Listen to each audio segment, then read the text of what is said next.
నమస్తే అన్న, మీ పేరు? మరదల రాంబాబు. ఊరన్నా? టీ నర్సాపురం మండలం ఎలగపాడు పంచాయతీ. అన్న, జగన్ గారి పరిపాలన ఈ 5 ఇయర్స్ చూసారు మీరు. జగన్ గారి పరిపాలన చూసారు, అంతకుముందు టీడీపీ పరిపాలన చూసారు. ఎవరి పరిపాలన బాగుందని మీకు అనిపిస్తుంది? మాకైతే జగన్ గారి పరిపాలన బాగుంది. ఎందుకనన్నా? అందరికీ అన్ని సదుపాయాలు చేస్తున్నారు. ఇంటికి ప్రతి ఇంటికి వెళ్ళి ఆ పార్టీ లేదు ఈ పార్టీ లేదు, ప్రతి వాళ్ళకి ఏది ఉందో ఏది లేదు, ఏం కావాలి మంచి చెట్లు అన్నీ అడుగుతున్నారు. లేచినా లేకపోయినా కొడుకు పెళ్ళం చూసినా చూడకపోయినా ఈయన చూస్తున్నాడు. ఇంకంతకన్నా ఎక్కువ కావాల్సిందే ఉంది. అంటే మీ ఊరిలో జగన్ గారి పరిపాలన వల్ల వచ్చిన మంచి పనులు ఏమన్నా చెప్పగలుగుతారా? మాకు పెన్షన్ అవ్వచ్చు, రేషన్ అవ్వచ్చు, కరెంట్ విషయాలు అవ్వచ్చు, ఇటు తిరిగి రోడ్లు అన్నీ బాగానే ఉంది. లోకల్ లీడర్స్ పరిపాలన పోవాలా, పైన పరిపాలన బాగుంది. పైన బాగుంది కానీ లోకల్ లీడర్స్ మెయింటెనెన్స్ పోవాలా. అది మారితే జగన్ గారిని చేసిన వాళ్ళు ఎవరు ఎన్ని సంవత్సరాల పరిపాలనలో ఇసుమ నాయకుని ఎవరు చూడాల. అంతే అంటారు. ఓన్లీ లోకల్ లీడర్స్ ప్రాబ్లం తప్ప ఆయన పరిపాలన లోపాలు అయితే ఏం లేవు. ఏం చెప్తాకేముంది, ఎవరైనా పోనీ అట్టే టీడీపీ వాళ్ళని చూపిమనండి, పోనీ ఈయన పరిపాలనలో ఏం లోపం ఉందో చెప్పమనండి, చేయగలుగుతారేమో చూద్దాం, చూపిస్తారేమో చూద్దాం. పోనీ మరి ఈ లెక్క ప్రకారం ఈసారి ఎన్నికలలో జగన్ గారు గెలిచే అవకాశం ఉందంటారా? కంపల్సరీగా సీఎం ఆయనే. మళ్ళీ 100 నుంచి 115 సీట్ల లోపల మళ్ళీ సీఎం ఆయనే గెలిచే అవకాశం కంపల్సరీగా. ఇప్పుడు చంద్రబాబు గారు, పవన్ కళ్యాణ్ గారు ఇద్దరు కలిసారు కదా, దానివల్ల ఎఫెక్ట్ వల్ల ఏమన్నా ముందు టీడీపీ గవర్నమెంట్లో అప్పుడు 5 సంవత్సరాలు చేశారు. తర్వాత అప్పుడు 5 సంవత్సరాలు అప్పుడు మేనిఫెస్టో ఏమైంది, అప్పుడు 666 హామీలు ఇచ్చారు. అందులో ఒక హామీ అన్నా చేసాడా? కనీసం వాళ్ళ మేనిఫెస్టో కాగితం ఉందామో అడగని ఉందాము. ఎలా గెలుస్తారో అప్పుడు చెప్తాం మేము. ఎందుకు గెలవాలి, ఎందుకు ఓటు వేయాలి, అసలు వాళ్ళకి వాళ్ళు చేసింది ఏముంది? ఎప్పుడు 4 సంవత్సరాలన్నర మీరు పెళ్లి చేసుకున్నారు, 4 సంవత్సరాలన్నర మీ ఆవిడని వదిలేశారు, పిల్లల్ని ఆవిడని. పసుపు కుంకుమ అనుకుంటా 6 నెలలు ఎలక్షన్ ఉందనంగా వచ్చి 10,000 ఇస్తే ఎంగిలి మెతుకులకి వీళ్ళు వారేసి కుక్క బిస్కెట్లకి ఎవడన్నా అమ్ముడు పోతాడా? ఎలక్షన్ వచ్చాకైనా సీసాను జాకెట్ మొక్క, అంతేనా మీ పరిపాలన? అంటే ముందు నుంచే ఇస్తున్నాము అని చెప్పేసి అంటున్నారు కదా. ఏం చేశారు ముందు నుంచి? లోకేష్ని ఎలా డెవలప్ చేయాలి, కమ్మూరుని ఎలా డెవలప్ చేయాలి, వాళ్ళ పార్టీ నాయకుల్ని క్యాడర్ని ఎలా డెవలప్ చేయాలో తెలుసుకున్నారు, అంతేనా? చేసింది అదేనా? చింతలేని ప్రభాకర్కి ఎంత ఉండేది? జడ్పీటీసీ పోటీ చేసినప్పుడు అంత ఉంది చింతలేని ప్రభాకర్కి. వీళ్ళు ఎక్కడి నుంచి వచ్చింది? 1,000 కోట్లు వేస్తే ఏమైనా దోత్తి పెట్టావు? ఎక్కడి నుంచి వచ్చింది? ఇంకా వైసీపీ హయాంలోనే ఎక్కువ దోచుకుంటున్నారు ప్రజలు. ఒక్కడ చూపిమ్మనొచ్చు కదా, వాళ్ళు ఉన్నారు. పోనీ ఇందులో తినేసారు, మీరు మీ కార్యకర్తలు తిన్నారు, మీ నాయకుడు తిన్నాడు, మీ ఎమ్మెల్యే తిన్నాడు, ఒక్కడ చూపిమ్మనండి, చెప్దాం. సరే వాళ్ళ అక్కర్లా, నేను చెప్తే సమాధానం. అసలు జరగలేదంటారు. చూపిమ్మనాలి కదా, చూపించాలిగా. ఇప్పుడు నేరుగా ప్రజల అకౌంట్లోకి డబ్బులు పోతున్నాయని జగన్ గారు అంటూ ఉంటారు ఎప్పటికి కూడా. నేను మీకోసం ఎన్నిసార్లు బటన్ నొక్కాను, నా కోసం ఒక 2 సార్లు నొక్కలేరని అన్నారు.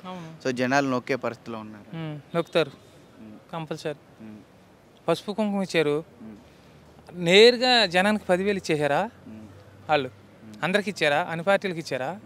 తెలుగుదేశం జన్మభూమి కమిటీ వాళ్ళు టికెట్ ఇచ్చి వాళ్ళు సంతకాలు పెడితేనే ఇచ్చారు, అవునా? వీళ్ళు ఏమన్నా టీడీపీ, వైసీపీ, కాంగ్రెస్ అని ఏమైనా సూచిచ్చారా? నీకు ఇచ్చారు, నాకు ఇచ్చారు. ఒక నీ జడ్పీటీసీ, ఎంపీటీసీలకు కూడా ఇచ్చారు కదా, ఎమ్మెల్యే క్యాండిడేట్లకు కూడా వెళ్తున్నాయి కదా నిధులు. ఎవరికి ఆపలేదు కదా, ఇంటి బిల్లు ఎవరికన్నా ఆపారా? ఆపలేదుగా. అంటే ఇప్పుడు మీరు అంటున్నారు కదా, మా సేమ్ పార్టీ అదర్ పార్టీస్ అని చూడకుండా ఇస్తున్నారు స్కీమ్స్ అని చెప్పేసి. ఇప్పుడు టీడీపీ హయాంలో ఉన్నప్పుడు ఓన్లీ వాళ్ళ పార్టీ వాళ్ళకి ఇచ్చారు. ఓన్లీ వాళ్ళ పార్టీ వాళ్ళకి ఆ జన్మభూమి కమిటీలో 4 ఉంటారు, ఆ 4కే ఇచ్చారు. వాళ్ళు సంతకాలు పెడితేనే మనకు లోన్లు వచ్చాయి.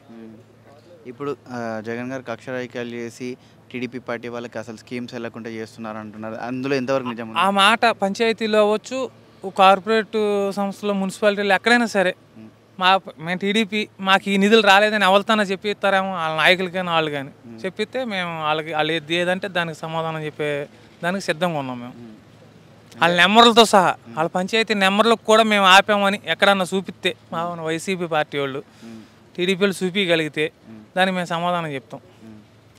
లేదు వాళ్ళు ఆపారని మేము చూపిస్తాం, మాకు సమాధానం చెప్తారేమో అడగండి. అంటే ఇప్పుడు మీరు అంతకుముందు ఎన్నికల్లో ఇప్పుడు చంద్రబాబు నాయుడు గారిని చూసారు, అంటే రాష్ట్రం ఏర్పడిన తర్వాత ఇప్పుడు జగన్ గారి పరిపాలన చూస్తున్నారు. ఇద్దరి మధ్యలో వ్యత్యాసం ఉందంటే ఏం చెప్తారు? ఉంది. ఏం వ్యత్యాసం? వాళ్ళకి క్యాస్ట్ ఫీలింగ్ ఉంటుంది. వాళ్ళే తెలుగుదేశం లీడర్స్, వాళ్ళకి అమ్మోరే తెల్లసొక్క వేసుకోవాలి. మనం ఎప్పుడు వాళ్ళ చెప్పుల కింద నలిగిపోయి ఉండాలి. తెల్లసొక్క వేసుకోకూడదు, వాళ్ళతో పాటు మనం భోజనం చేయకూడదు. అలా నిజంగానే ఉందంటారు లేదా? ఇప్పుడు ఎక్కడి దాకా ఎందుకు బళ్ళు ఉన్నాయి?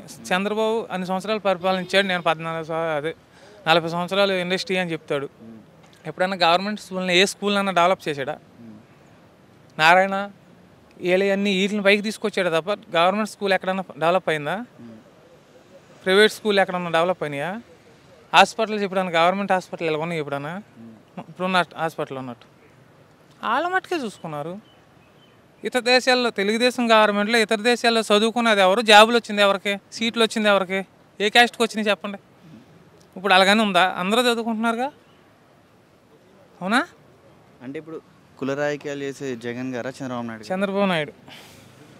అలా ఎలా చెప్పగలుగుతారు? వాళ్ళు కొమ్మరే ఉంటారు ఎక్కడున్నా, వాళ్ళ మట్టుకే చేసుకుంటారు.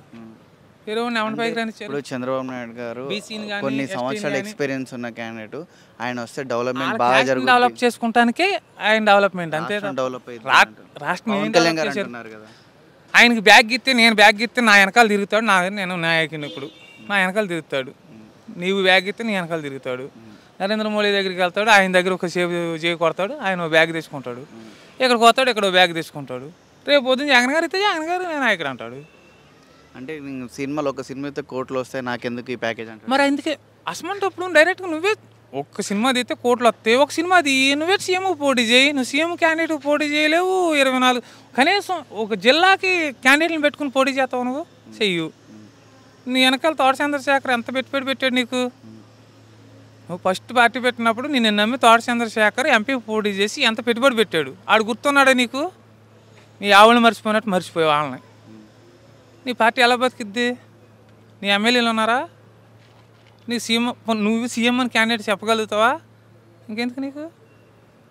ఈ ఒక్కసారికి జగన్ గారి పరిపాలన పోవాలంటే ఖచ్చితంగా మేము ఇద్దరం కలవాల్సిందే, ఇక్కడ రాక్షస పరిపాలన జరుగుతుందని నేను బహిరంగంగానే చాలాసార్లు అన్నాను. అది ఒక వెనకాల ఉన్న మురుగుతమే తప్ప ఎదరికొచ్చి మాట్లాడే సీన్ లేదు వాళ్ళకి. ఇప్పుడు చంద్రబాబు ఉన్నాడు, జగన్ గారు నిజంగానే దోషేస్తున్నాడు, రైటే బటన్ నొక్కుతున్నాడు, దోషేస్తున్నాడు అని చెప్తున్నావు. ఇప్పుడు ఆయనతో పాటుగా ఆయన నిధులు మొత్తం నేను చేస్తాను నువ్వెలా చెప్పగలుగుతున్నావు?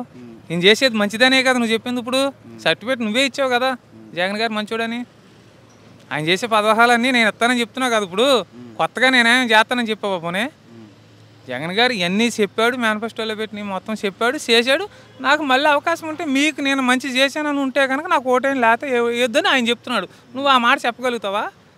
అంటే ఇప్పుడు స్కీమ్స్ ఇస్తే తప్ప స్కీమ్స్ ఒకటే ఉంటాయి, అభివృద్ధి ఇంకా అభివృద్ధి అనేది రాష్ట్రాన్ని డెవలప్ చేయాల్సిన పని లేదా అని చెప్పేసి అంటున్నారు.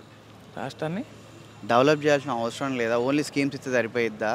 మనకు క్యాపిటల్ని డెవలప్ చేయాల్సిన పని లేదా? అమరావతి ఎక్కడ పోయింది, ఇది ఎక్కడ పోయింది, నువ్వు అన్న 3 రాజధానులు ఎక్కడ పోయినాయి, ఎక్కడ డెవలప్ అవుతుందని అంటున్నారు. మనం ఇల్లు కట్టుకోవాలంటే ఎన్ని సంవత్సరాలు పడుతుంది? సంవత్సరం. సామాన్యులు ఇల్లు కట్టుకోవాలంటే ఎన్ని సంవత్సరాలు పడుతుంది? నువ్వు కరోనా కాలంలో నీ టైంలో కొన్ని కోట్లు అప్పు చేసి ఎక్కడికక్కడ కరెంట్ వాళ్ళ దగ్గర కానీ కోట్లు అప్పులు చేసావు. అలాగే డిప్ సబ్సిడీ కంపెనీ వాళ్ళ దగ్గర కరెంట్ వాళ్ళ దగ్గర ఎన్ని కోట్లు అప్పులు చేసావు. నువ్వు దిగిపోయేటప్పుడు ఎంత అప్పు చెప్పిల్లో? కరోనా టైంలో ఎంత బొక్క, ఇవన్నీ ఎవడు చేశాడు? ఈ కరోనా ఢీ కొట్టి ఇంత ఘోరం ఉన్న టైంలో కూడా ఇలా డెవలప్ చేసుకుంటా ఎవడికి అన్న దాంట్లో ఇంత కూడా తప్పుకోకుండా ప్రతిదీ అమలు చేసుకుంటా వచ్చాడు అంటే ఓ లెక్కలో మగోడే. నీకు మళ్ళీ దోసుకోలే. 2 ఎకరాల రైతు నువ్వు. మాంగారికి ఎన్ని పొడి పొడిచావు, బామ్మర్దులకు పొడిచావు, తోడలుడికి పొడిచావు, అందరికి పొడిచావు, ఎమ్మెల్యేలను అందరినీ గిఫ్ట్లో పెట్టుకున్నావు, పొడిచావు, సీఎం అయ్యావు. అలాగే నీ కొడుకుని చేద్దాం అనుకున్నావు. నీ కొడుకు నీకన్నా పప్పు. ఏం చేస్తావు? ఎవరిని చేస్తావు? ఇప్పుడు లోకేష్ గారిని పప్పు అని ఇప్పుడు ఆయన నిప్పులాగా తయారైనని చెప్పేసి అంటున్నారు కదా. అంటే నాకు అర్థం కావట్లా. పప్పు నిప్పెలాగా అయిపోద్ది అంటే అరే బ్లడ్ మారిందా, లేకపోతే మనిషి ఏమైనా చచ్చిపోయి మళ్ళీ కానీ పుట్టాడా? సిగరెట్ అగ్గిపుల్ల గీసాం, సిగరెట్ అంటించాం, కలిపోద్ది నువ్వు తాగినా తాగకపోయినా. అలాగే పప్పు అయ్యింది తప్ప తుప్పు అయిపోయి. ఆయన అనేది ఏంటంటే చంద్రబాబు నాయుడు దాకా అక్కర్లేదు, నేను ఒక్కరిని చేయాలి ఓడించడానికి అని చెప్పేసి. ఎవరు? జగన్ గారిని. ఎవరు ఓడించేది? లోకేష్ గారు. చంద్రబాబు గారు అక్కడ చాలన్నప్పుడు, చంద్రబాబు గారిని అరెస్ట్ చేసినప్పుడు ఢిల్లీ ఎందుకు వెళ్ళావు? నువ్వు ఎక్కడ ఉండేది ఏం తీసుకోకుండా, ఇక్కడ ఏం మాట్లాడుకోకుండా ఢిల్లీలో దాక్కుని వచ్చావు ఎందుకు? ఢిల్లీలో ఏం పని నీకు? నువ్వు ఆంధ్ర ఎక్కడ?